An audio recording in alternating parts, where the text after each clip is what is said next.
पुढची एक मोठी बातमी, सोलापूरमध्ये आयटी पार्क उभारण्याची मोठी घोषणा मुख्यमंत्र्यांनी केली आहे। या संदर्भात अधिकाऱ्यांना जागा शोधण्याची सुद्धा सूचना देवेंद्र फडणवीस यांनी दिली। एमआयडीसीच्या माध्यमातून आयटी पार्क उभारू असंही वक्तव्य फडणवीसांनी केलंय। एअरपोर्टचं काम झालंय आणि आता विमानं सुद्धा सुरू झालेली आहेत। पुण्याच्या आयटी पार्कमध्ये अर्धे लोक हे सोलापूरचे आहेत। सोलापूर एकेकाळची उद्योग नगरी आहे असंही वक्तव्य फडणवीसांनी केलं।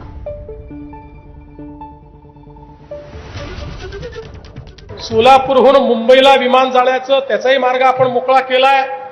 विमानतळाचंही अतिरिक्त काम आपल्याला काही करायचं आहे, तेही आपण यापुढे करणार आहोत।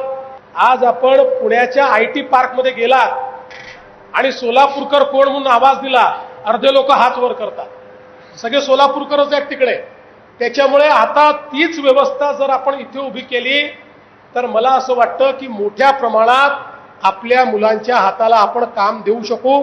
आणि म्हणून मी आता जिल्हाधिकारी, महानगरपालिका आयुक्त, पालकमंत्री तुम्हाला सगळ्यांना सांगतो, आयटी पार्क करता उत्तम अशी जागा शोधून काढा। मी एमआयडीसीच्या माध्यमातून आयटी पार्क या ठिकाणी